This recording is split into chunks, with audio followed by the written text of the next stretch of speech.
हसास subject है, मौजू है जिसे कह सकते हैं, सिनेमा, ओटीटी और साहित्य। अब जाहिर है कि मैम के बारे में, निरुपमा मैम के बारे में जो लोग जश्न अदब में आते हैं वो सब जानते हैं कि वही पढ़ने, बशीर बद्र का शेर है, वही पढ़ने लिखने का शौक़ था, वही पढ़ने लिखने का शौक़ है, तेरा नाम लिखना किताब पर, तेरा नाम पढ़ना किताब में। तो और वरुण बड़ोला साहब की जो आपने आलिमाना गुफ्तगू अभी सुनी बाहर, तो जो लोग थे, मुझे लगता है जो लोग नहीं थे वो लोग अब, चाचा जी तो थे वहाँ, लेकिन अब जो लोग नहीं थे वो भी आ जाएंगे जैसे ही पता चलेगा। तो सेशन एक के बाद तीनों हॉल्स में चल रहे हैं। तो बगैर ताख़ीर के मैं मैम को ये माइक हैंड ओवर करता हूँ। सिनेमा, ओटीटी और साहित्य। शुक्रिया। नमस्कार, आदाब, गुड इवनिंग। आप सबका बहुत बहुत स्वागत है हमारे सेशन में आज के। और वरुण ने जब मुझसे पूछा सेशन का नाम क्या है, ये मतलब इसमें क्या होगा, तो मैंने कहा नाम को भूल जाइए, आप में तो सारी खूबियाँ मौजूद है। आपने सिनेमा में भी काम किया है, ओटीटी में आप कर रहे हैं, और साहित्य से आपकी रुचि भी है, तो सभी चीज़ें आपके अंदर मौजूद हैं। तो आप जो चाहेंगे हम वही बात करें। तो आज ये हमारा सेशन बड़ा इंटरैक्टिव होगा। आप लोगों से हम लोग बातचीत बड़ी खुल के करेंगे, और वरुण जो पिछले सेशन में नहीं कह पाए, आप खुल के कहिए, क्योंकि ये आपका खास एक्सक्लूसिव सेशन है। तो वरुण की परिचय तो मैं क्या दूं, अब वो सूरज को चिराग दिखाने वाली बात है, आप सब जानते हैं। He is a very very talented personality. मगर शुरुआत करते हैं वरुण, आपके जन्म से, क्योंकि आप तो हमारे दिल्ली वाले ही हैं, मगर कुछ मुझे लगता है शुरुआत के साल आपने इलाहाबाद में भी गुजारे हैं, और उसका कहीं तो असर पड़ता होगा। इलाहाबाद की बड़ी लिटरेरी एक रिच माना जाता है इतिहास, जैसे हरिवंश राय बच्चन जी, सुमित्रा नंदन पंत जी, सब हमारे बड़े दिग्गज आए हैं इलाहाबाद, बनारस से। मुंशी प्रेमचंद जी भी वहीं से बिलोंग करते हैं। और वैसे वरुण के जो माता पिता हैं वो गढ़वाल से बिलोंग करते हैं, तो पहाड़ी भी हैं, और इतने खूबसूरत शहर में रहे, इलाहाबाद और फिर दिल्ली। तो जाहिर है कि हमारे बचपन का हमारे ऊपर कहीं ना कहीं असर होता है, बहुत असर रहता है। और आज भी मुझे लगता है जब हम जैसे जैसे बड़े होते हैं, हम और पीछे जाते रहते हैं अपने अतीत में, और याद करते हैं अच्छे दिन जब हम छोटे थे और माँ बाप के साथ रहते थे। तो कुछ बताइए। और हाँ, मैं जिक्र करना चाहूँगी वरुण के पिताजी वी.एम. बडोला जी का, जो मैं समझती हूँ आज भी हमारे साथ है। मैं नहीं मानती हूँ कि वो अब नहीं है हमारे साथ। मेरी खुशकिस्मती है, मैं मिली हूँ उनसे कई बार, और उनका जाहिर है आपके ऊपर बहुत असर रहा होगा, क्योंकि वो बड़ी फेमस पर्सनैलिटी थे हमारे टेलीविज़न के, थिएटर के। दिल्ली में तो हम सब जानते हैं, एक दौर था दूरदर्शन का जब एस.एम. ज़हीर, वी.एम. बडोला साहब, ये सब बड़े दिग्गज पर्सनैलिटीज़ थे। और जितने भी हमारे थिएटर के थे, कविता विनोद नागपाल और ज़ाहिरा बब्बर, ये सब, Nadira Babbar, I am sorry, ये सब हम जानते हैं। दिल्ली में जो रहता है वो सब जानते हैं कि थिएटर में, और हिंदी थिएटर और टेलीविज़न का कितना रिच हिस्ट्री रहा है। तो इस तरह के माहौल में आप पले बड़े, थोड़ा बताइए कि उसका मतलब किस तरह आपके ऊपर असर पड़ा। ये बचपन से ही कुछ आपको लगता था आप क्रिएटिव फील्ड में जाएंगे, कि ऐसा कुछ नहीं था? मतलब आपने बड़े मस्ती में अपने दिन गुजारे, सरदार पटेल विद्यालय में थे आप, बड़ा अच्छा स्कूल माना जाता है दिल्ली का भी, मेरे फ्रेंड्स हैं वहाँ के, बहुत बहुत अच्छा स्कूल है वो। तो आपको बचपन में कुछ लगता था आप कुछ क्रिएटिव करेंगे आगे जाके, कि ऐसा कुछ प्लान नहीं था, बस मतलब हो गया? बचपन में मुझे तो क्या लगना है, मेरे घर वालों को नहीं लगता था कि मैं कुछ करूँगा। क्रिएटिव तो बहुत अलग बात हो गई। और बचपन मेरा वैसे ही गुजरा है जैसे कि बहुत सारे लोगों का गुजरता है, जिसमें कि माँ जो है वो बताती है कि बगल के शर्मा जी के लड़के को देखो, और आप शर्मा जी के लड़के को देख के और समझ नहीं पाते हो कि देखने लायक है क्या उसमें। और उसके बाद फिर वहाँ से शुरू करके, लेकिन एक डीएनए जो है वो बहुत इम्पोर्टेंट चीज़ होती है इंसान के लिए। बिल्कुल। और वही डीएनए जो है वो बार बार आपको जो है इसी तरफ पुश करता रहता है। हाँ, शहर की जो है आबो हवा और शहर का जो मिजाज जो है वो आपको डेफिनेटली कहीं ना कहीं पे जो है आप उससे भी मुतासर होते हैं। लेकिन मैं इलाहाबाद में था कुछ 3 साढ़े 3 साल या 2.5 साल की उम्र से लेकर 5 साल की उम्र तक, या 5.5 साल ऐसी कुछ।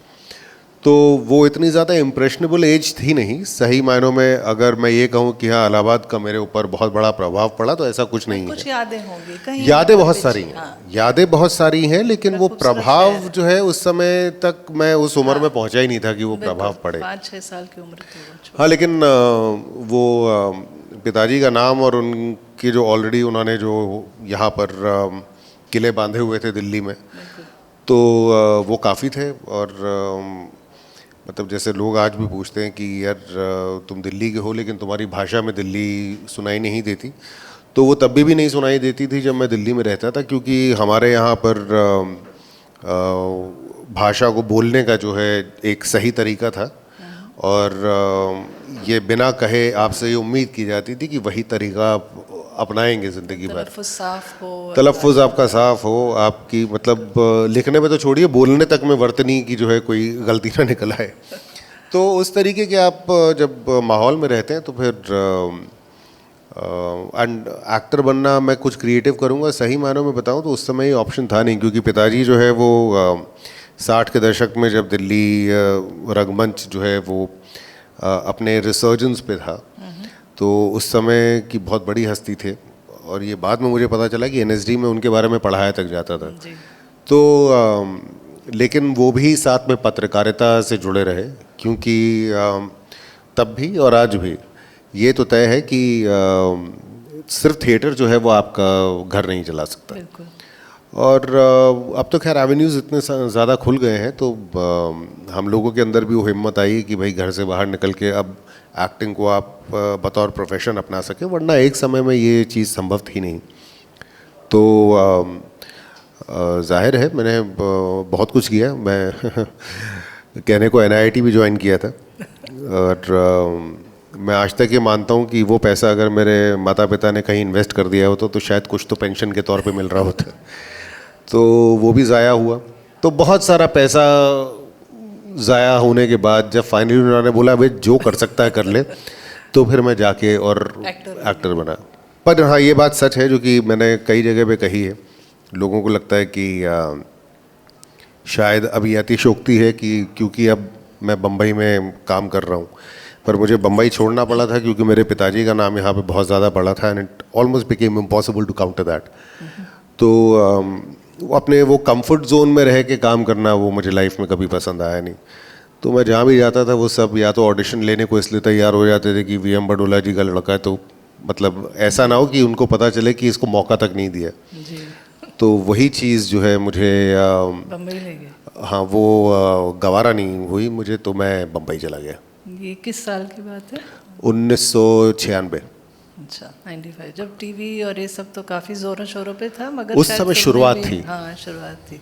तो शुरुआत में मेरे ख्याल से आपने तिग्मांशु धूलिया के साथ असिस्ट किया है उनकी 2 फिल्मों में। मैंने हासिल तिग्मांशु धूलिया जी के साथ, तिशु भाई के साथ मैंने टेलीविज़न से शुरुआत की। अच्छा। और एक्चुअली एक शो बना रहे थे हम लोग जिसका नाम था नया दौर। मेरी बहन और मेरे जीजा उसके प्रोड्यूसर थे, और शूटिंग शुरू होने के प्रिसाइसली 2 दिन पहले जो डायरेक्टर था शो का, उसने जो है कहा कि ये पुश हो सकता है क्या शूट। अब कोई काम उसको आया होगा या कुछ ऐसे ही परिस्थिति रही होगी, और हम लोगों के लिए संभव नहीं था उसको चेंज करना अपनी शूटिंग डेट को। तो अगले दिन जो है सुबह 10 बजे ये अब आवाज़ें आ रही हैं पूरे ऑफिस में कि वो तिशु आ रहा है, तिशु आ रहा है, तिशु आ रहा है। तो मुझे लगा होगा कि 50-55 साल का आदमी। इन कम्स तिग्मांशु धूलिया, जो कि खुद उस समय 28 साल के थे। तो अब बाद में पता चला कि वो जो है पिताजी के साथ काम कर चुके थे, और बैकग्राउंड कुछ ऐसा था कि उनकी माँ मेरी माँ की टीचर रह चुकी थी, खुद भी वो उत्तराखंड के थे, इलाहाबाद में जो है उनकी परवरिश हुई। तो फैमिलीज तो एक दूसरे को बहुत पुराना जानती थी। उनके दादा मेरे दादा के दोस्त हुआ करते थे, मतलब वैसा है। तो there was a huge background that came along with him. तो उनको असिस्ट करना शुरू किया, फिर साथ में एडिशनल डायलॉग राइटिंग शुरू की, और लिखना जो है वो उनके साथ काम करके मैंने सीखा। और कुछ 5 साल तक I was his chief AD. अच्छा। फिर उसके बाद एक्टिंग का काम मिलने लगा जो कि मैं करने के लिए गया था फाइनली। तो फिर एक समय के बाद मतलब एक्टिंग से वक्त निकाल के और डायरेक्शन में रहना वो संभव था नहीं।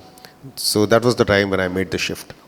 और 90s में मेरे ख्याल से टेलीविज़न में काफ़ी अच्छे उस समय सीरियल्स भी बन रहे थे, और मुझे याद है स्टार बेस्ट सेलर्स जैसे शोज़ भी थे, और उस समय आपके काफ़ी सारे सीरियल्स आए थे। बनेगी अपनी बात भी उस वक्त आया था। बनेगी अपनी बात वाज द फर्स्ट शो जो कि मैंने किया था। और ये बात सही है कि उस समय टेलीविज़न मेरे ख्याल से ज़्यादा बेहतर स्थिति में था। अच्छे और इसमें वैसे कई लोग जो है आज की डेट में क्रेडिट देते नहीं है या लोगों को समझ में नहीं आता, लेकिन दूरदर्शन जो है वो उसका बहुत बड़ा हाथ था। कि मुझे आज भी ये लगता है कि मैं अपने पिताजी के साथ बैठ के अगर जब टीवी के सामने बैठता था तो उनका ये हमेशा मानना था कि अगर हिंदुस्तान को समझना है तो फिर आपको ये जितने भी सैटेलाइट चैनल्स जो हैं उसमें बैठ के आपको हिंदुस्तान समझ में नहीं आ सकता। नॉर्थ ईस्ट के बारे में किसी भी आप प्लेटफॉर्म को उठा लें, किसी भी सैटेलाइट चैनल को उठा लें, आपको कहीं कोई इन्फॉर्मेशन नहीं मिलेगी। तो ये दूरदर्शन के ही शोज़ थे जो, और पता नहीं कितने तो चैनल्स थे उसमें। तो वो हो गया, या फिर हिंदी के जो धारावाहिक हैं, चाहे 13 एपिसोड पहले लगता था कि कम है, आज की डेट में लगता है वो ज़्यादा सेंसिबल थे, क्योंकि OTT प्लेटफॉर्म्स भी सारे के सारे 8 एपिसोड और 6 एपिसोड बना रहे हैं। तो आपको 13 एपिसोड मिलते हैं, आप अपनी पूरी कहानी उसमें कह दीजिए। सो मजमूई तौर पे मेरा मानना है कि आज की डेट में अगर कंपेयर किया जाए सीधा सीधा, आई थिंक दूरदर्शन के समय में ज़्यादा बेहतर काम हो रहा था। 96 के आसपास जो नए चैनल्स जो शुरू भी हो रहे थे उनका भी एक जो है मतलब एक कोशिश तो थी कि वो एक वो अच्छी कहानियाँ लेकर आए। उसके बाद तो जो हुआ वो उसके हम सभी साक्षी हैं, लेकिन yeah that was a good time too. और बहुत सारे अच्छे एक्टर्स, इरफान ने भी तो वहीं से शुरुआत की थी। इरफान आए थे आपके, टिस्का चोपड़ा, बहुत सारे एक्टर्स, इरफान, शाहरुख भी, शाहरुख खान। इनफैक्ट निर्मला नाम का जो एक धारावाहिक बना था जिसमें मुझे याद है अपनी प्रीति खरे थी और साथ में दिनेश NSD के ही जो एक्टर हैं, दिनेश ठाकुर नहीं, वो तोताराम बने थे। अच्छा। और इरफान भाई ने उसमें डॉक्टर का रोल किया था, जो कि ओरिजिनल उसमें तो है कैरेक्टर और ठीक ठाक सा कैरेक्टर है, लेकिन टेलीविज़न शो में जो है उसके साथ बहुत ज़्यादा वो लोग न्याय कर नहीं पाए थे, टाइम कंस्ट्रेंट रहा होगा। तो इरफान भाई ने वो भी किया है कि एक शॉट में सिर्फ वो नज़र आते हैं।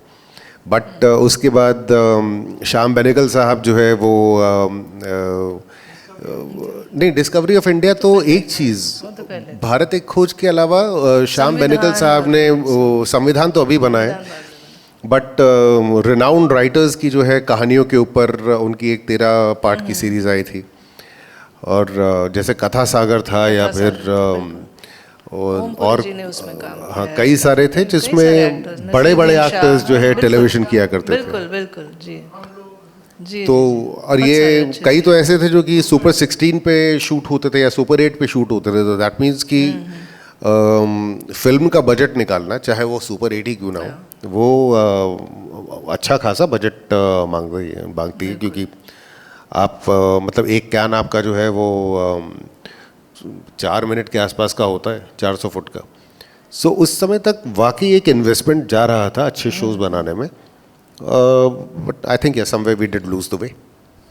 और आपके जो सीरियल्स हैं आज भी अगर हम सर्च करें ना वरुण बडोला, तो 2 सीरियल्स खासकर जो मुझे बहुत पसंद आए थे, एक देश में निकला होगा चांद और एक अस्तित्व, एक प्रेम कहानी, मुझे बहुत ही पसंद है। और सच मानिए आज भी उसके रिपीट लोग बहुत देखते हैं, तो उसके बारे में बताइए कैसा था वो experience? Was it must be a big high to be recognise. आज भी लोगों को देव का किरदार और अभी का किरदार याद है।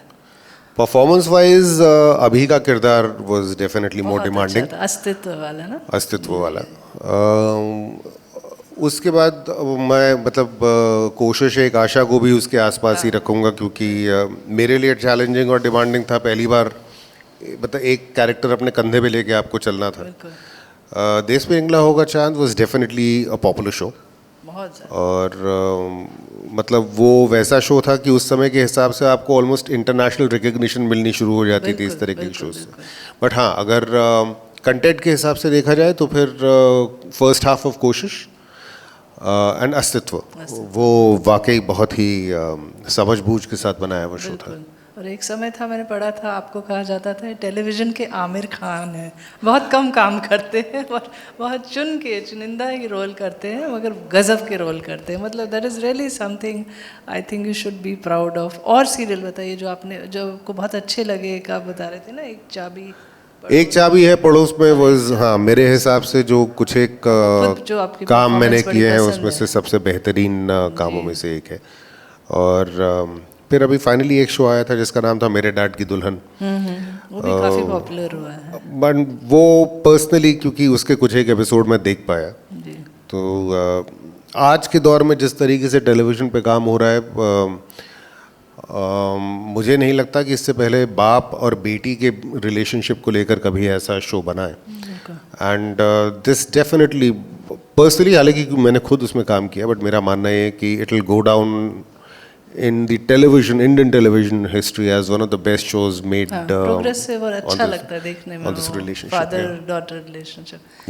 और एक्टिंग के अलावा आपने अब जो नया गज़ब का रोल शुरू किया है, स्क्रीन राइटिंग और डायलॉग राइटिंग, उसके लिए बताइए। और आपके बहुत सारे फ़ैन हैं, मतलब मुझे लोग बताते हैं कि एक तो अभी जो मैंने देखा है, मुझे याद है वो ये था, ये काली काली आंखें, बस उसके अलावा लास्ट ईयर रिलीज हुआ था जी। उसके अलावा अपहरण और अनदेखी।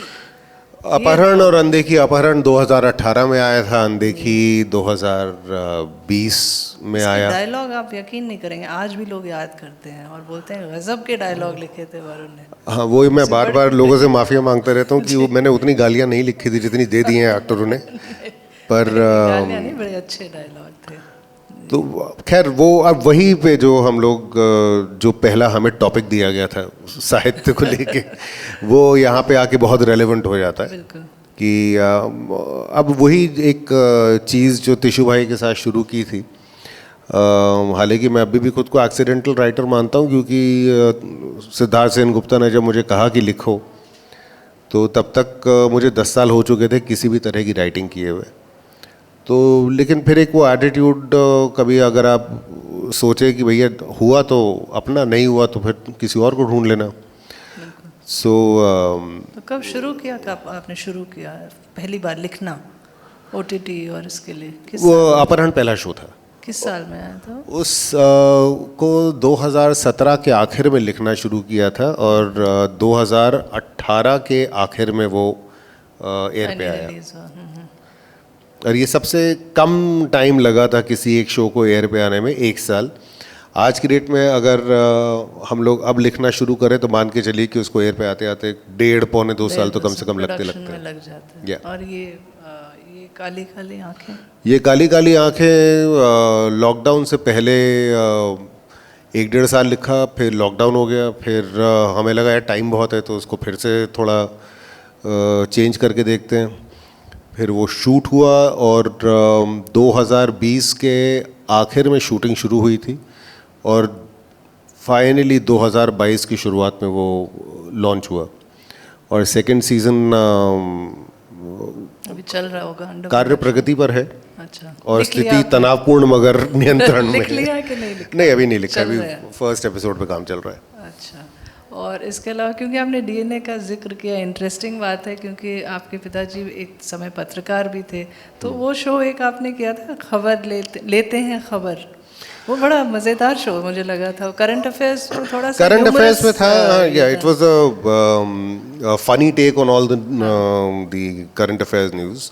और मेरे ख्याल से उस समय जो है ना वो करना थोड़ा संभव इसलिए भी था क्योंकि इस सारी की सारी खबरों के लिए या उसकी पैरोडी बनाने के लिए भी I think you need to have a sense of humour. बिल्कुल। और कई बार तो ऐसा होता है कि लोग मजाक करके निकल जाते हैं, लेकिन मुझे लगता है कि लोगों के अंदर वो मतलब कुव्वत होनी चाहिए, सलाहियत भी होनी चाहिए कि मजाक जो है वो सिर्फ करना ही नहीं, मजाक झेलना भी अपने आप में एक मतलब जिगरे की बात है। बट आई गेस एक्टिंग करते हुए या किसी भी तरह से मुझे लगता है कि ज़िंदगी में इतना सीरियस नहीं हो जाना चाहिए कि आप दूसरा पहलू जो है उसको भूल ही जाएं बिल्कुल। और हिंदुस्तानी परिवेश में मैं जानता हूँ कि थोड़ा चीज़ें आपको संभल के करनी चाहिए, क्योंकि हम लोगों का एक अपना इतिहास, एक कल्चर है। लेकिन फिर भी अगर आप किसी चीज़ को लाइटर वेन में देख सके तो उसमें बुरा क्या है? हाँ, उससे इंटरेस्टिंग हो जाती है न्यूज़। मतलब हर कोई, हम खबरें तो सुनते ही रहते हैं। एक दूरदर्शन का ज़माना था, बड़े अच्छे, मतलब जो अनाउंसर होता था उसके चेहरे पे शिकन नहीं आती थी, ना खुशी ना गम। उसके बाद चल पड़ा एकदम कि हिंदी इंग्लिश दोनों का सत्यानाश कर डाला लोगों ने, और न्यूज़ बहुत ही नहीं, वो समय ऐसा था जबकि न्यूज़ रीडर को न्यूट्रल रहना होता था। बिल्कुल बिल्कुल बिल्कुल। तो मुझे अभी तक याद है कि सलमा सुल्तान जी जो है वो जब न्यूज़ पढ़ती थी तो उनकी आंखें नीचे ही रहती थी, और आखिरी लाइन पे वो आंखें ऊपर उठाती थी सिर्फ। टेलीप्रॉम्प्टर तब यूज़ नहीं होता था, तो तभी उनकी आंखें दिखती थी। वो होठ उनके बहुत कम खुला करते थे। तो वो प्रधानमंत्री श्रीमती इंदिरा गांधी ने कहा, बट न्यूट्रलिटी मेंटेन करना उनके लिए बहुत ज़रूरी था। और वो सारे के सारे जेवी रमन हो गए या फिर सरला महेश्वरी वगैरह। तो आज की डेट में तो न्यूज़ जो है वो मजाक बन के रह गई है। न्यूज़ चैनल से कम एंटरटेनमेंट चैनल ज़्यादा लगते हैं, क्योंकि डेली सोप ज़्यादा जो है वो खींच नहीं पा रहे लोगों को अपनी तरफ। तो वो शो अच्छा चला था। फिर कितने एपिसोड हुए थे उसके? खबर लेते हैं खबर। बहुत ज़्यादा तो नहीं, क्योंकि चल तो अच्छा रहा था, लेकिन मैनेजमेंट को जो है ना, अब मुश्किल यही है कि एकदम से आपकी एक मुर्गी जो है उसने सुबह आपने देखा कि सोने का अंडा देती है, तो आप अगले दिन का इंतज़ार नहीं करते, आप जो है उसी दिन पेट फाड़ देते कि मतलब और भी होंगे, एक निकला है तो। और ये बहुत बड़ी परेशानी है। मतलब we try and achieve too much too fast, और कई चीज़ें ऐसी होती हैं जो कि मतलब आपको, वो एक एफडी की तरह है, आपको जो है वो निरंतर एक रिटर्न मिलता रहेगा, लेकिन वो over a period of time ही मिलेगा। आपको पेशेंट रहना पड़ेगा। हाँ, आपको वो 10 साल के रिटर्न पहले साल में नहीं देंगे, वो उसके लिए आपको वेट करना पड़ेगा। ह्यूमर और सटायर का शायद इतना एप्रिसिएशन आजकल है नहीं, जिस तरह का वो लाइट ह्यूमर होता है ना। मतलब या तो एकदम लोगों को ठहाकों वाला शो चाहिए, मैं नाम नहीं लूँगी, पर जहाँ पीछे लाफ ट्रैक के अलावा लोग लाइव हंसते रहते हैं आपको हंसाने के लिए। तो नहीं, तो वो परेशानी वो राइटिंग में वो सिर्फ मतलब ऐसे शोज़ के साथ नहीं है। मतलब जैसे आज भी मुझे लगता है कि आप बहुत बार इवन लिखते हुए, कोई शो लिखते हुए आप बहुत ज़्यादा एक, जिसे कहते हैं इंटेलेक्चुअल ह्यूमर पे आप रिलाय नहीं कर सकते। तो अब ये एक बहुत बड़ी परेशानी है कि जिस तरीके की फिल्में हमें देखना पसंद है, ज़रूरी नहीं है कि उस तरीके का सिनेमा हम लिख भी सकें। कि आप जो है घर में बैठ के, मतलब लाइब्रेरी में पूरा परसाई संस्करण पढ़ा हुआ है, बट आप उसको पढ़ते हैं, एंजॉय करते हैं, लेकिन आप उसको ट्रांसलेट नहीं कर सकते अपनी खुद की स्क्रिप्ट में, बिकॉज अल्टीमेटली जब आप लिख रहे हैं तो क्योंकि आप कोई निबंध नहीं लिख रहे हैं या कोई किताब नहीं लिख रहे हैं, तो आपकी पहुंच और ज़्यादा लोगों तक होनी चाहिए। पहले तो मैं इस चीज़ को बिल्कुल पूरी तरह से समझता हूँ कि परसाई जी की रचनावली जो है, जिसके 6 भाग हैं, वो हिंदुस्तान में भी कितने लोगों ने पढ़ी होगी, क्योंकि आप व्हाट्सएप मैसेज पढ़ते हैं। हाँ पूरा वॉल्यूम क्या पढ़ेंगे, एक किताब भी नहीं पढ़ पाते। तो इसलिए वो सारी परेशानियां हैं हमेशा, कि मतलब रिस्ट्रिक्शंस बहुत सारी हैं अभी भी। हाँ, तो उसी तरह इसको इसीलिए मास मीडियम हम कहते हैं ना, टेलीविज़न, ओटीटी, सिनेमा, तो इसलिए रिस्ट्रिक्शन तो रहती होगी, पर उसके बावजूद अच्छा काम करना भी बहुत बड़ी बात है। अब थिएटर की तरफ थोड़ा चलते हैं। थिएटर आपने शुरू में क्या किया था और किसके साथ किया था, थोड़ा वो बताएं, क्योंकि मैंने आपका शब्द लीला देखा था, जिसकी मैं चर्चा थोड़ी बहुत करना चाहूँगी। आप में से, ऑडियंस में से शायद कुछ लोगों ने देखा हो। धर्मवीर भारती जी की लाइफ पे एक बहुत खूबसूरत प्ले बना है, के रैना जी ने शायद डायरेक्ट किया था इसको। तो उसमें आप आए थे, मुझे लगता है बहुत ही बड़े समय के बाद आपने फिर से थिएटर किया। आप कह रहे थे शायद 20 साल बाद या कुछ। 20 साल तो हाँ, कम से कम हो ही गए थे, क्योंकि दिल्ली छोड़ने के बाद मैंने थिएटर नहीं किया।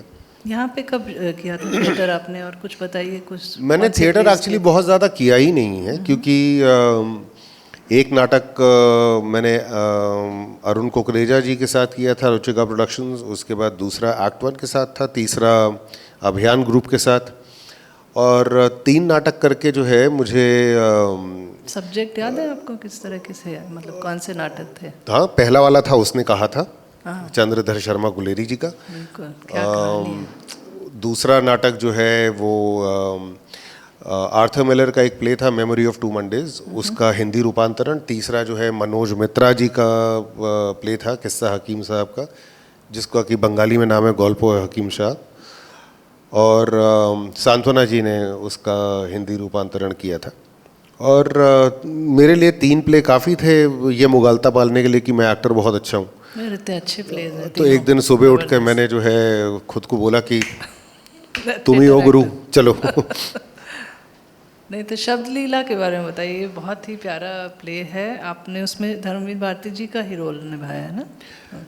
तो शब्द लीला एक नाटक है जो कि धर्मवीर भारती जी ने जो पत्र लिखे हैं अपनी पत्नी को, और इतने तो लिखे हैं कम से कम कि 650 पन्नों की किताब है, एक साहित्यिक के प्रेम पत्र।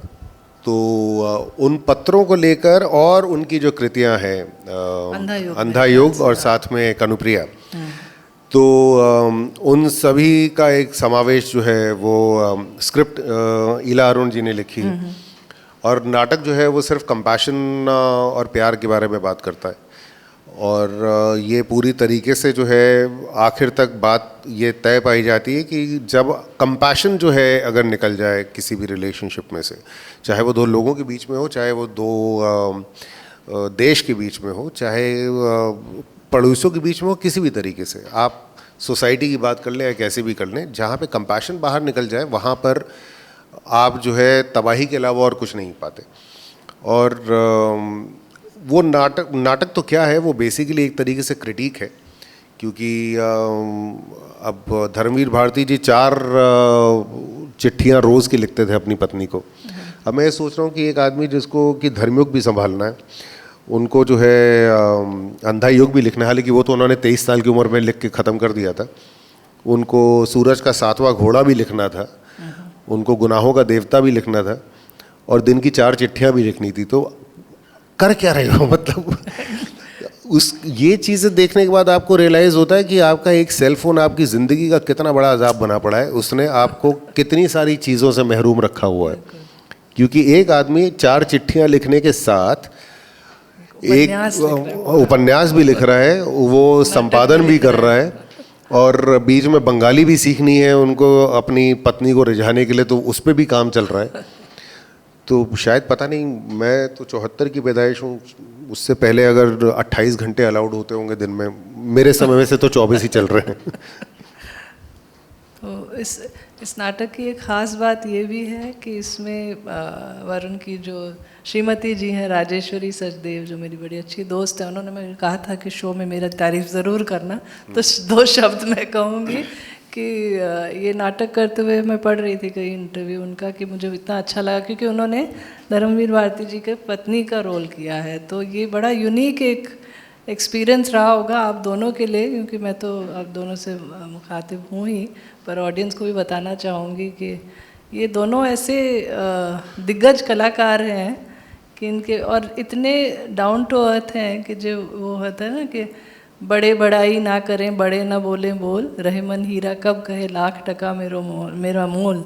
तो ये 2 हीरे हैं सचमुच, जो बाय कोइंसिडेंस हस्बैंड वाइफ हैं, तो दोनों उस नाटक में थे। और तो ये भी मुझे लगता है कि कहीं आपकी जो लाइफ पार्टनर की चॉइस थी, वो भी देखिए कैसे मतलब संजोग था कि इतनी क्रिएटिव और टैलेंटेड आर्टिस्ट से आपकी शादी हुई। तो वो कुछ बताइए, आपकी मुलाकात कैसे हुई? मैंने सुना शायद अंताक्षरी पे कोई शो पे पहली बार अंताक्षरी में मिला था ये, जब गुजरात में अर्थक्वेक आया था, तो उसके रिलीफ के लिए, हाँ, अच्छा। वो चल रहा था, और उसके बाद यदा कदा इधर उधर मुलाकात होती थी। हम लोगों ने पहली बार काम साथ में किया 2004 में, और उस टेलीफिल्म के करते हुए हम लोगों ने तय किया कि हम लोग शादी करेंगे। तो क्योंकि बैकग्राउंड बड़े सिमिलर थे, और कहीं ना कहीं पे जो है एक, अब उस तरीके से देखा जाए तो हर शादी अपने आप में जुआ ही है, तो हम लोग वो जुआ खेलने को तैयार थे तो हमने खेल लिया।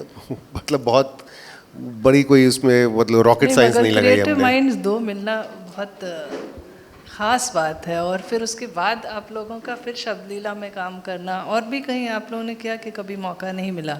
नहीं, ये अजीब बात है कि उसके अलावा आज तक हम लोगों को कभी किसी ने साथ में कास्ट किया नहीं है, जबकि नजबली हम लोगों ने साथ में किया था। हाँ, तो एक हमारे पास क्लिप है जो मुझे भेजी है आज राजेश्वरी ने, हम आपको सरप्राइज़ करना चाहते हैं, तो वो क्लिप मैं आप सबको दिखाना चाहूँगी।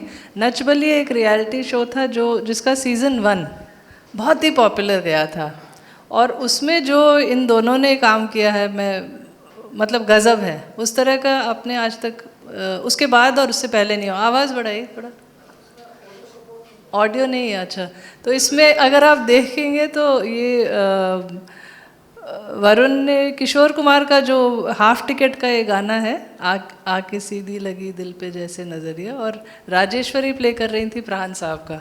तो इसमें मुझे लगता है इसके बाद सरोज खान जी इतना खुश हुई थी, उन्होंने आप दोनों को शायद कुछ गिफ्ट दिया था, मुझे याद है। हाँ, उन्होंने स्टेज पे बुलाकर जो है वो कहते हैं एक बहुत समय से जो है एक ट्रेडिशन चला आ रहा है कि जिस दिन आप बहुत खुश हो उस दिन अपने शिष्यों को आप कुछ देते हैं। तो 101 रुपये उन्होंने इस परफॉर्मेंस के बाद दिए थे हम लोगों को। वाह, इसमें और भी बहुत अच्छे अच्छे गाने थे आपके, मुझे याद है वो बंटी और बबली का था वो टाइटल सॉन्ग, वो बड़ा अच्छा किया था आपने। तो रियलिटी शोज़ आपने और भी शायद मेरे ख्याल से किए हैं, जज भी किए हैं, और एज अ होस्ट काफ़ी सारे? नहीं, एज अ होस्ट तो बिल्कुल नहीं किए।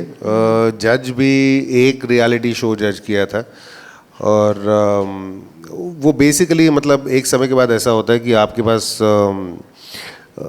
जिस दिन आपका बैंक बैलेंस जो है बोलता है कि अच्छा अब मैं प्यासा हूँ, तो आप एक रियलिटी शो कर लेते हैं। बिग बॉस टाइप का तो नहीं किया ना? उतना प्यासा हो तो फिर गांव में ज़मीन भी है फिर वहाँ चले जाना चाहिए इंसान को।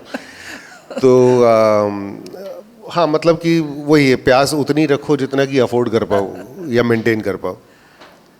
क्योंकि कहीं रियलिटी शोज़ का एक क्रिटिसिज्म ये भी है कि मतलब आप उसको कहते हैं ना गोल्ड फिश इन अ बोल की तरह, जैसे खासकर बिग बॉस, तो मुझे तो समझ में नहीं आता कि कोई ऐसी ज़िंदगी कैसे जी सकता है 40 दिन बंद एक रूम में। या जो बच्चों के होते हैं खासकर, उसमें थोड़ी सी प्रॉब्लम ये होती है कि अक्सर बच्चों से ऐसे गाने गवाए जाते हैं, ऐसे डांस कराए जाते हैं जो बेचारे इतने मासूम होते हैं, वो समझते भी नहीं इसमें गलत क्या है, मगर हम एज पेरेंट्स जानते हैं। तो वो आपको क्या लगता है, मतलब हर तरह का रियलिटी शो खासकर बच्चों का, मतलब उसमें नाटक ज़्यादा होता है और एक्चुअल परफॉर्मेंस पे ध्यान कम होता है? नहीं, मेरे ख्याल से बच्चों को देखिए, अब वो शोज़ हैं, आपका बच्चा नहीं जाएगा तो कोई और बच्चा जाएगा, तो वो बात सही है, लेकिन फिर भी मुझे ऐसा लगता है कि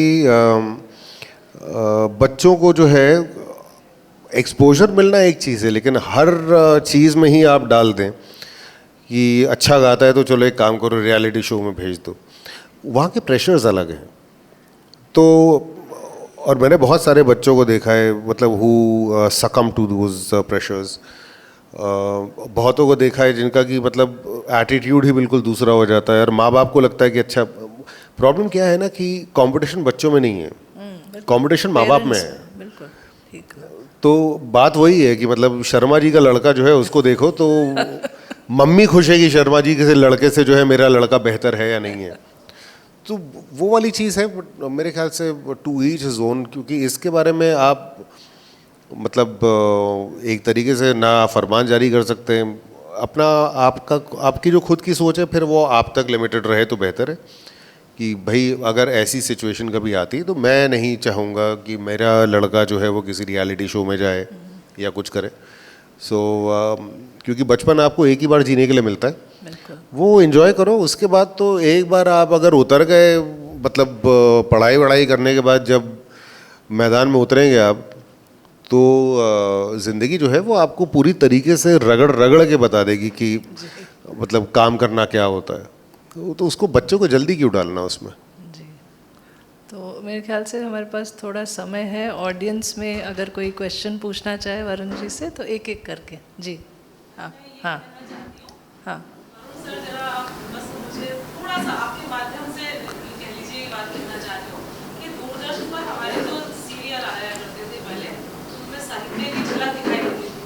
देखिए आप साहित्य ज़्यादातर स्टोरीज पर उनपर बनते हैं, पर आजकल जैसे आपने बात की कि वेब सीरीज भी बन रही है, जो सीरियल भी बन रहे हैं, बाकी इनमें बहुत कुछ आप देख रहे हैं नेगेटिव भी परोसा जा रहा है। क्या साहित्य की झलक इनमें आज नहीं दिखाई जा सकती? साहित्य ज़्यादा हो, साहित्य तो समाज का दर्पण कहा गया है, लेकिन इसका मतलब ये भी नहीं कि आज समाज ऐसा है तो साहित्य वैसा लिखा जाए, पर क्योंकि बहुत कुछ पॉजिटिव भी है जो उसे दिखाया जाए, क्योंकि समाज को उसके माध्यम से बदला जाता है। फिल्में, सीरियल ये बहुत बड़ा मतलब सशक्त माध्यम है। नहीं देखिए, बिल्कुल सही बात है। और एक तो हम लोगों के यहाँ पर मेरे ख्याल से साहित्य को ही, इस शब्द को ही गलत समझा गया है कि मतलब जैसे जो बड़े बड़े राइटर्स ने लिखा, जो प्रेमचंद ने लिखा वो साहित्य है, अगर आप उससे थोड़ा भी नीचे तो आपका लिखा हुआ साहित्य नहीं है। ऐसा नहीं होता है। समाज हित में हो वो साहित्य है। हाँ जी, समाज हित में हो वो साहित्य है। और दूसरा उसके साथ एक दूसरी परेशानी ये भी है कि समाज हित में हो, देखिए साहित्यकार भी जो लिख रहा है कहीं ना कहीं पर तो वो कहानियाँ ही सुना रहा है ना। जैसे अगर आप अमृतलाल नागर जी का जो एक मेरे ख्याल से मॉडर्न इंडियन राइटर्स में उनसे बड़ा कोई पैदा नहीं हुआ, नाचो बहुत गोपाल की जो कहानी है, आप आज की डेट में किसी भी फिल्म मेकर को पकड़ा दीजिए, आपको लगता है कि उसके ऊपर फिल्म बन सकती है? बन तो सकती है, आपके अंदर देखने की हिम्मत है कि नहीं है? मुश्किल ये है कि उस समाज के अंदर भी हिम्मत होनी चाहिए उतना बड़ा सच झेल लेने की।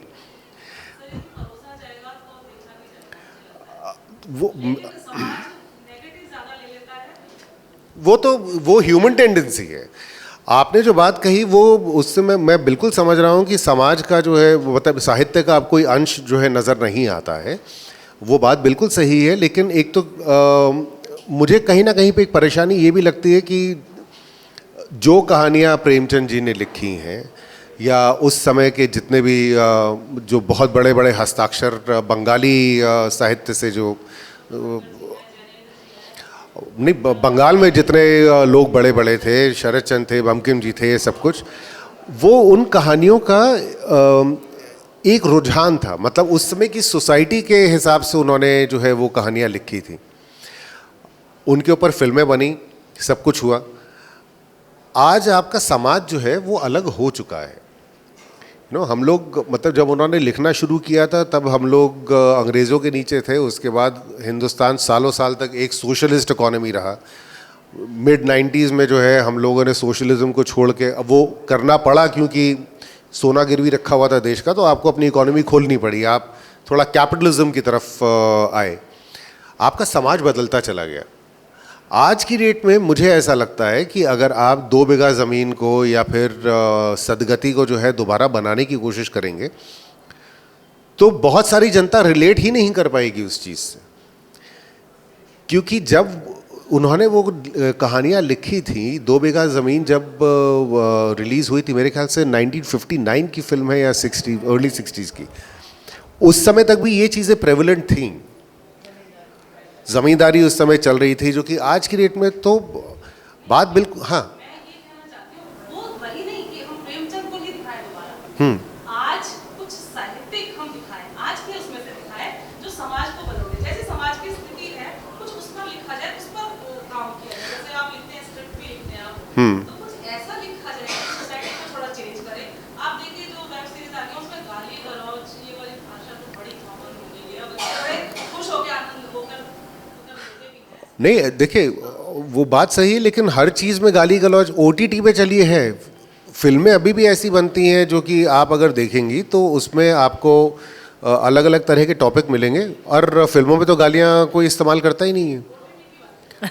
देखिए OTT का तो वो रहेगा, सही मायनों में बताऊँ, अल्टीमेटली एक इकोनॉमिक्स है इस पूरी चीज़ की।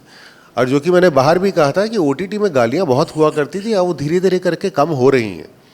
जैसे पहले शो के बाद जो है एक ने जो है ऐसे ही मतलब प्रेस कॉन्फ्रेंस चल रही थी अपहरण की, तो एक महिला ने वहाँ पे सवाल किया कि मतलब बच्चों पे क्या प्रभाव पड़ेगा। मैंने कहा मैम उसमें तो लिखा हुआ है 18 साल से नीचे के बच्चों को अलाउड नहीं है। अब आपका बच्चा टीवी के सामने कर क्या रहा है?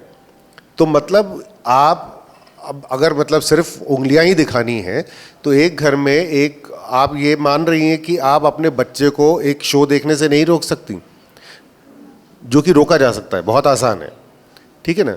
एंड दूसरा, मैं ये मानने को तैयार नहीं हूँ कि 15 साल का बच्चा जो है वो शो देखने के बाद गालियाँ देना शुरू करेगा।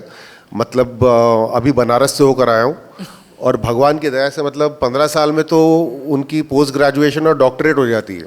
7-8 साल के बच्चे जब पूजना शुरू करते हैं आपको तो कई तो ऐसी होती है गालियाँ जो कि 50 की उम्र में मुझे लगता है हाँ यार ये भी गाली है, क्या बात है।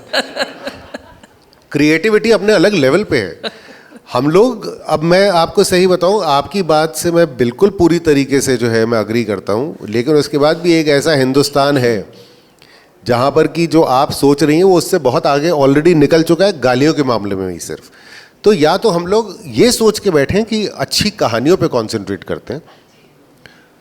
अगर आपको अच्छी कहानियां देखने के लिए मिल रही हैं, वो धीरे धीरे करके, मतलब जैसे हम लोगों को आज के डेट में लगता है कि अब अगर जो है दो गुंडे या फिर दो लोग आपस में सड़क पे लड़ रहे हैं और अपना गुस्सा अगर दोनों को दिखाना है, मैंने तो आज तक कोई लड़ाई नहीं देखी जो कि मतलब आपकी माँ की शान में गुस्ताखी हो जाएगी अगर आपने इसके आगे कुछ कहा। ऐसी लड़ाइयाँ नहीं होती। पहले हम लोगों को ये चीज़ें नहीं दिखाने का मौका मिलता था। अब OTT में क्योंकि सेंसरशिप जो है वो अलग लेवल पे, अब सेल्फ सेंसरशिप ज़्यादा है, तो लोगों ने एक वो तरीका अब अपनाया है कि चलो ठीक है, इसको भी एक्सप्लोर करके देखते हैं। और ये है कि आप किसी नई चीज़ के नए अगर किसी आप फील्ड में कदम रखेंगे, जो कि हिंदुस्तानियों के लिए एक तरीके से अननोन टेरिटरी थी ना, कि OTT में जो है कितना आगे जाया जा सकता है, कितना संकोच करना है, कितना नहीं करना है।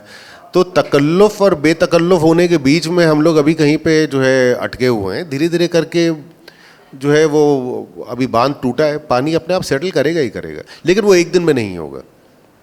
और इसमें मैं एक बात जोड़ना चाहूँगी कि OTT एक अच्छा प्लेटफॉर्म इसलिए भी है क्योंकि अगर आप, मुझे याद आ रहा है 92 में, हाँ नहीं ठीक कह रहे हैं आप नहीं, मैं आपको एक बात बता दूँ, 92 में श्याम बेनेगल जी की आई थी फिल्म सूरज का 7वां घोड़ा। अब वो इतना कठिन उपन्यास है धर्मवीर भारती का कि वैसे ही समझ में आपको नहीं आता, बड़ा मुश्किल है। तो it needs a director of the calibre of Shyam Benegal, कि उसमें राजेश्वरी भी थी। मगर किसने वो फिल्म देखी? हॉल खाली थे, क्योंकि 90s में तो सारे खान आ चुके थे, आमिर, सलमान और शाहरुख, तो उस वक्त ऑडियंस थी ही नहीं। अब OTT पे आपको ये प्लेटफॉर्म मिला है कि आप वैसी भी फिल्म दिखाएं, क्योंकि एक नीश ऑडियंस है और वैसी भी है जो बड़ी पसंद करती है कि भाई गाली गलौज और ये बहुत अच्छा समय है। मैं आपको बताऊं कि एक समय था हिंदुस्तान में, और फ्रैंकली बताऊं, जब तक ये मारुति गाड़ी नहीं आई थी ना हिंदुस्तान में, तब तक सब बिल्कुल ठीक चल रहा था। कि वहाँ पे अर्ध सत्य भी चलती थी, अमर अकबर एंथोनी भी चल रही थी, साथ में नसीब भी चल रही है, तो चक्र भी चल रही है, और ये मंडी वंडी जितनी मतलब बेहतरीन फिल्में हैं। मुझे लगता है डिवाइड वहाँ से शुरू हुआ जहाँ से एक 50,000 रुपये में एक परिवार को गाड़ी मिल सकती है। अब 50,000 की गाड़ी में बैठने के बाद उसको लगा अब मुझे उस सोसाइटी का हिस्सा बनना है, जो अम्बेसडर खरीद के जो आज तक हमें जो है नीचा देखते थे, अब गाड़ी मेरे पास भी छोटी है तो क्या हुआ, ठुक के डेंट ही पड़ता है, लेकिन है तो गाड़ी। वहाँ से जो है ना चीज़ें बदलनी शुरू हुई कि हम लोग, मतलब कुछ एक लोगों को लगा कि नहीं अब हमें किसी और समाज का ही हिस्सा होना है। एंड आप मतलब ये मैं एक बहुत ही क्रूड एग्जांपल दे रहा हूँ, लेकिन आप देखिए कि उसी के बाद से ये जो सो कॉल्ड पैरेलल सिनेमा वाला जो था पूरा मूवमेंट, जो कि बहुत ही इम्पॉर्टेंट मूवमेंट था, ये ख़त्म होता चला गया।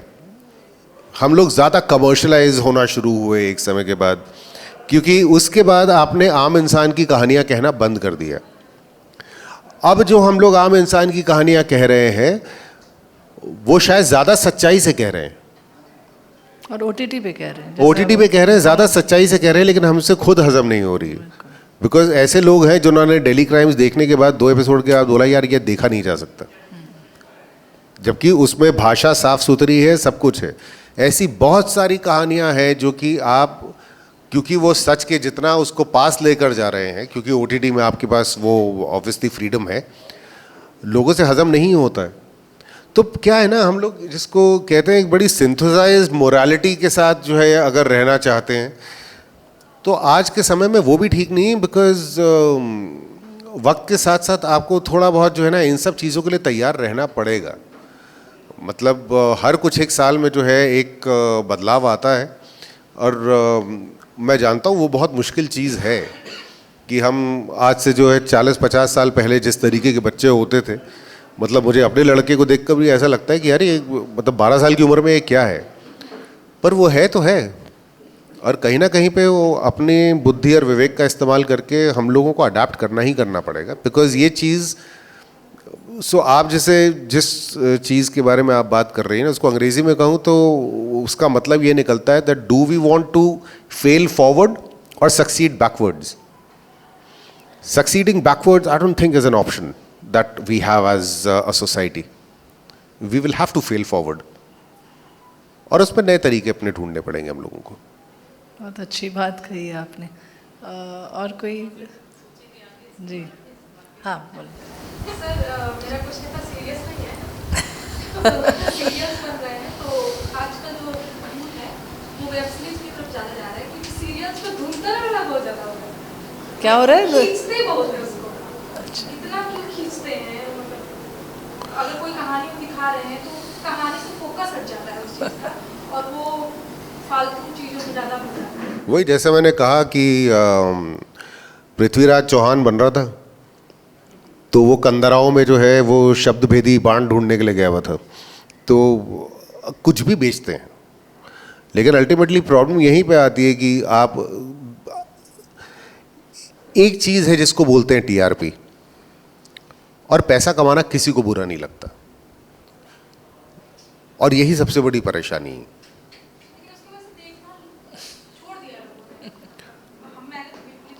आपने छोड़ा है, शो तो अभी भी बन रहा है, तो मतलब कोई तो है जो कि देख रहा है। जिनके पास बहुत टाइम नहीं, मॉनिटर लगा है। और इसीलिए अभी वो समय है जहाँ पे कि सब कुछ एक साथ चलेगा, एग्जिस्ट करेगा। जैसा कि मैंने बाहर भी कहा था कि ये चीज़ बहुत, इनके पास बहुत अच्छा सुनहरा मौका था जब लॉकडाउन लगा था, कि आप जो है इन मतलब जो द्रौपदी के चीर इतने समय से खींचे चले आ रहे हैं, वो दुशासन को थोड़ा बोले बेटा ठंड रख, कुछ नई कहानियाँ सुनाए जो कि ज़्यादा प्रेवलेंट हो, जो कि आज के समाज के हिसाब से। अब जैसे आपने जो कहा कि साहित्य को लेके, टेलीविज़न इतना बेहतरीन माध्यम है, आप वहाँ पे दिखा सकते हैं इस चीज़ को, दिखाते भी थे जैसे। लेकिन आप सरस्वती चंद्र बनाते हैं तो उसका बैंड बजा देते हैं आप जब आप टीवी पे बनाते हैं। किसने रोका है कि आप एक 50 एपिसोड उठाएं, सरस्वती चंद्र जैसे लिखा है उसको वैसा का वैसा 50 एपिसोड में ख़त्म कर दें। 100 तक में भी किया जा सकता है। बड़ी से बड़ी, बेहतरीन से बेहतरीन कहानी आप 100 एपिसोड में बना के और ख़त्म कर सकते हैं। और टेलीविज़न वो माध्यम है जहाँ पर कि आपके पास 100 एपिसोड का टाइम भी है। OTT वाले तो आपको 6 एपिसोड देखते हैं। आपको पिक्चर नहीं बनानी है, आपको 100 एपिसोड बनाने, आप उस पर पैसा भी कमाएंगे। पर अब यहाँ पे वो परेशानी आती है कि मैं अपने कानों से ये चीज़ सुन चुका हूँ कि एक ये बना था अपने शो, कहानी प्रेमचंद जी की थी, क्योंकि मैं खुद उसमें काम कर रहा था, नाम मैं भूल गया उसका। तो चैनल वालों ने जो अपने बाकी सारे के सारे जो कंडीशंस रखे थे कि ऐसा होगा वैसा होगा, उसमें एक कंडीशन ये भी थी कि आपको राइटर का, प्रेमचंद जी का NOC लेकर आना है। और हम लोग बना इसलिए रहे थे क्योंकि प्रेमचंद जी को गए हुए 50 साल पूरे ही हुए थे। तो हम सब लोगों ने जो है हाथ एक दूसरे के साथ थपकिया दी एक दूसरे को कि भैया प्रेमचंद जी हो गए फ्री, अब बनाया जा सकता है। परेशान, हाँ जी, नहीं, एक रिश्ते का एपिसोड था, ZTV पे आया करता था, पर उसमें कंडीशन ये थी कि हमें राइटर का NOC चाहिए। तो सब कुछ बनाने के बाद मतलब खुद को शर्म आती है कि आप चैनल पे जाके उस लड़की को ये बताएंगे कि भाई गेले मतलब कि हिंदुस्तान आज़ाद नहीं हुआ था उससे पहले। तो ये तो अगर हालात है तो आप जो है फिर क्या उम्मीद रखेंगे। और उसमें एक आप, हम जो अपने ही साहित्य की बात कर रहे हैं जी,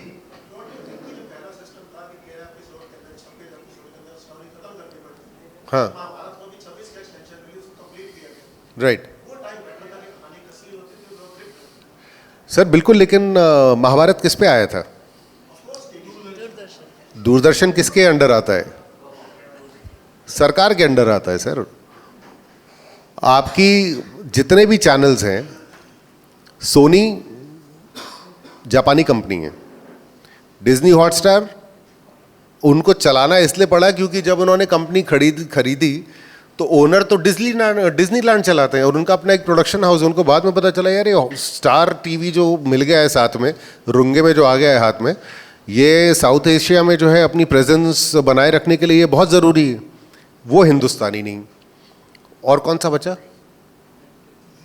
नेटफ्लिक्स तो खैर हाँ, जी एक अकेला हिंदुस्तानी है। और आप उनके शोज़ देख लें तो वही है जो कि कभी कभी अगले जन्म मोहे बिटियाई की जो जैसा कुछ बना देते हैं, या वो सारी है। कलर्स अमेरिकन है, वो तो पता ही चलता है जिस कलर में यू नहीं है तो फिर तो अमेरिकन ही हुआ। तो ये सारी की सारी जो है टीवी जो है वो काम कर सकता था, बट और दूसरी एक सबसे बड़ी परेशानी हम ही लोगों के अंदर है बतौर समाज। एक तो हम लोगों को पढ़ने की आदत नहीं रह गई है। मतलब हमारे यहाँ पे हाल इस समय ये चल रहा है कि आप नया माइक्रोवेव खरीदते हैं तो उसके बाद यूट्यूब पे जाके उसका वीडियो देखते हैं, ये नहीं कि पढ़ लें उसको। तो ये तो हालत है। जो आएगा नेटफ्लिक्स पे आएगा, किसी भी जगह पे आएगा, हम वो सब देखना चाहते हैं। मतलब हमें कंटेंट सारा कंज्यूम करना है। हम लोग बातें करते हैं कि यार स्पीलबर्ग ने ये बनाया, इसने वो बनाया, दुनिया जहान की। मतलब ये जयशंकर साहब ने भी अभी यही बोला था कि मतलब बड़े बड़े इकोनॉमिस्ट का नाम ले लो, डिप्लोमेट्स का नाम ले लो, ये सारे के सारे हम लोग खुद हिंदुस्तानी ऐसे हैं जो कि बाहर वालों के रेफरेंस देते हैं। आप खुद कितना पढ़ने में इंटरेस्टेड है? हिंदुस्तान की कहानियां तो तब बनाओगे ना जब आपने खुद हिंदुस्तानी राइटर्स को पढ़ा होगा। तो अब उसके लिए लेकिन आप किसी को दोष नहीं दे सकते। वो मतलब इंडियन राइटर्स को पढ़ना, और पढ़ना बहुत मुश्किल काम है, मैं जानता हूँ। और हिंदी में फ्रैंकली क्योंकि मैं बचपन से मतलब जब से मेरी आँख खुली है तो मंगलेश डबराल जैसे थे, वो चाचा थे हमारे, क्योंकि पिताजी के जूनियर थे। तो इलाहाबाद में जो है वो भी नॉर्दर्न इंडिया पत्रिका में उनको जो है नौकरी मिली हुई थी। वहाँ से शुरू हुए तो उधर एक और परिवार था जिनका नाम था ज्ञान रंजन। उन्होंने सपना नहीं करके किताब लिखी थी। जबलपुर में अभी तक वो पहल करके जो है एक पुस्तक मैगज़ीन है जिसका वो संपादन कर रहे हैं, पिछले 50 साल से ऊपर हो गए। और मतलब कभी जो है दिन बहुत अच्छा हुआ तो परसाई जी भी एक बार घर पे चक्कर काट के चले गए। तो इस माहौल में मैं पला बड़ा हूँ, तो इसलिए बहुत सारे लोगों का मुझे नाम मालूम है। मैं शर्तिया बोल सकता हूँ, आप मेरे ही साथ के, मेरे ही उम्र के, मतलब 50 की उम्र जो है कम नहीं होती। आप आधे लोगों से पूछ लीजिए, उन लोगों को इनमें से किसी का कख नहीं पता। सो वो ग्रास रूट लेवल पे हम लोगों को जो है ना वो एजुकेशन, वो तरबियत अपने जनरेशन्स को देनी पड़ेगी ताकि आगे उसका कुछ फ़ायदा हो। क्योंकि आज की जनरेशन को पढ़ने का शौक़ नहीं है, और ये बात तय है। सो हम जो ऊपर जो ठीक करने की कोशिश कर रहे हैं ना, वो वहाँ से नहीं, वो हमें वो पेच यहाँ से टाइट करने पड़ेंगे ताकि ऊपर ठीक हो चीज़ें।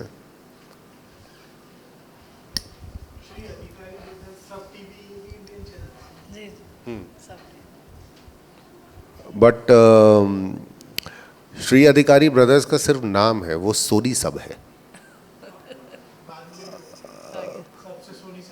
पहले वो होम टीवी था, उसके बाद वो सब टीवी बना, और उसको सोनी सब हुए हुए अब 20 साल होने को आए हैं।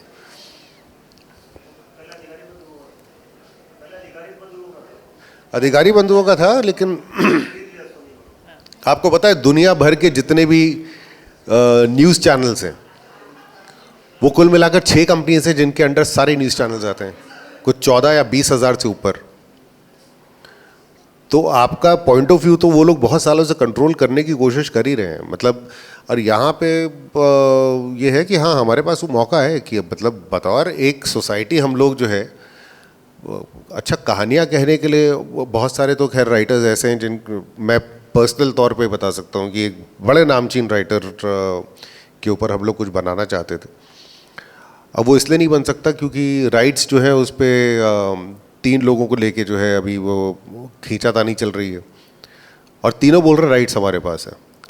लेकिन आपने एक से राइट लेके बनाना शुरू किया तो ये पक्का तय है कि अगले दिन दूसरा नहीं आएगा, फिर वो वकील ही आएगा कि सर हाँ, दूसरा तो क्या ही आएगा। तो अब आप हर इंडियन राइटर के मतलब 50 साल का इंतज़ार करेंगे कि अच्छा 50 साल पूरे हो तो उसके बाद हम कुछ बनाएं, तो ज़्यादा ही टाइम लग जाएगा ना। So much so that YouTube में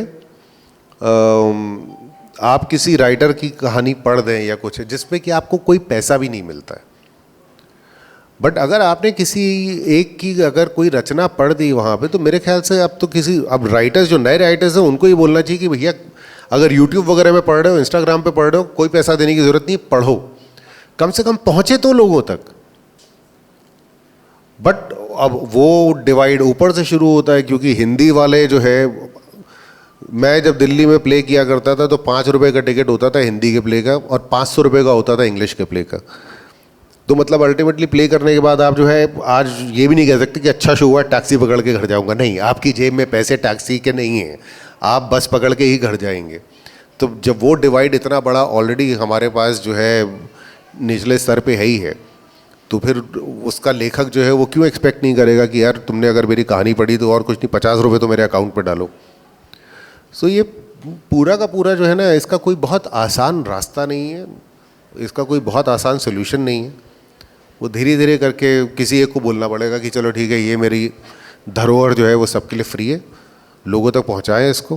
क्योंकि सबसे पहले तो आपको हिंदी पर बतौर भाषा हिंदी में जो है इंटरेस्ट जगाना पड़ेगा लोगों का, क्योंकि बहुत मज़ेदार भाषा है, लेकिन अगर क्लिष्ट लिखी हुई हो तो हिंदी बहुत आसानी से समझ में भी नहीं आती है। इसीलिए मेरे हिसाब से सबसे बेहतरीन साहित्य वो है जो कि बहुत सिंपल आसान भाषा में लिखा हो, जिसको कि आप पढ़ें आपको समझ में तो आए, आप सिर्फ शब्दों के फेरे में फंस के न रह जाए। और ये भी परेशानी है हमारे यहाँ पे, मतलब बहुत नामचीन बहुत बड़े हस्ताक्षर हैं। मैंने हीरानंद सच्चिदानंद वात्स्यायन अज्ञे जी की एक कविता हमारे कोर्स में लग गई थी 8वीं में, तो सप्रसंग व्याख्या जो करनी होती थी, कसम खा के कह रहा हूँ वो कविता मुझे कभी समझ ही नहीं आई। बोल तो रहा हूँ नहीं समझ में आई, तो नाम भी कहाँ से याद रहेगा। और मैं तो उनमें से था जो जिनके यहाँ पर कि ये सारी चीज़ें चलती थी। तो मैंने हाँ टीचरों को मैंने बोला मैम ये 8वीं के लिए नहीं है, इसको ज़रा थोड़ा आगे धक्का मारो, मतलब कहाँ से। तो ऑप्शंस आते थे कि सप्रसंग व्याख्या या तो इसकी या इसकी, तो जहाँ पे वो कविता दिखती थी मैंने अटेम्प्ट ही नहीं की कभी, मैंने कहा ये ना हो पाएगा। मैं एक सवाल पूछना चाह रहा था कि आजकल ये कॉमर्शियलाइजेशन और मार्केट डायनेमिक्स ये मनी ओरिएंटेड हो गया है। जैसे आपने कहा दूरदर्शन मतलब कंटेंट 80s में जब स्टार्ट हुआ था, गवर्नमेंट कंट्रोल था, गवर्नमेंट की फंडिंग भी एक क्वालिटी कॉशियसनेस की गवर्नमेंट पे सब्सिडाइज्ड NFDCB जो पैनल सिनेमा की बात करते हैं तो नेशनल फिल्म डेवलपमेंट कॉर्पोरेशन वो फंड करती थी, राइट। तो एक क्वालिटी मेंटेन होती थी कि फंडिंग का एक गवर्नमेंट का सब्सिडाइज था सिस्टम था। लेकिन अब आजकल मतलब यू नीड मनी, तो आजकल सब self dependent, you have to be self, there is no government और there is no support system. आजकल क्राउड फंडिंग की बात होती है, तो मतलब वो एक मार्केट जो है कॉमर्शियलाइजेशन वो लिबरलाइजेशन का ये मतलब this is the I mean bad part. हाँ, लेकिन उस पर फिर पैशन की बात भी आ जाती है ना कि आप जो जिस सब्जेक्ट पे आप फिल्म बना रहे हैं वो आप किस लिए बना रहे हैं। छोटी फिल्में आज भी बनती हैं, छोटी फिल्में आज भी बनती, कई ऐसी जो है फिल्में हैं जो कि फेस्टिवल्स के लिए बनती हैं 45 मिनट की, कई एक 1.5 घंटे की, जो कि बेहतरीन फिल्में होती हैं और वो शू स्ट्रिंग बजट पे ही उन्होंने बनाई हुई होती हैं, वो फेस्टिवल सर्किट के लिए। क्योंकि बहुत समय तक जो है ना शायद हिंदुस्तानी भी इस मानसिकता से ग्रस्त रहे कि अगर पिक्चर में अमिताभ बच्चन नहीं तो वो पिक्चर नहीं है। ऐसा नहीं होता है। बहुत सारे लोगों को आज भी लगता है कि यार फिल्म देखनी तो फिर शाहरुख खान की देख कर आओ। कंटेंट ड्रिवन नहीं है इज़ वन थिंग, एंड दूसरा देखिए फिल्म जो है वो आपके लिए 3 घंटे एंटरटेनमेंट का माध्यम है या फिर जाकर छुपने का एक तरीका है। समाज को जो है बदलने के लिए और ये सारी की सारी चीज़ें, उसके लिए आपके समाज का भी उतना विकसित होना ज़रूरी है कि मतलब वो फिल्म देख के और उसको अब्जॉर्ब तो कर सके। अगर वही कुव्वत नहीं है समाज में तो फिर तो it's a lost exercise. But yes, NFDC ने बहुत सारी ऐसी फिल्मों को अनुदान दिया है। आपकी जब गांधी बनी थी तो गांधी के लिए भी NFDC ने जो है उस समय में मुझे याद है कुछ 8 करोड़ के आसपास उन्होंने दिए थे, 8 lakh something of that sort, but that was way back in what 77 78। और कोई सवाल नहीं है तो फिर हम सेशन, हाँ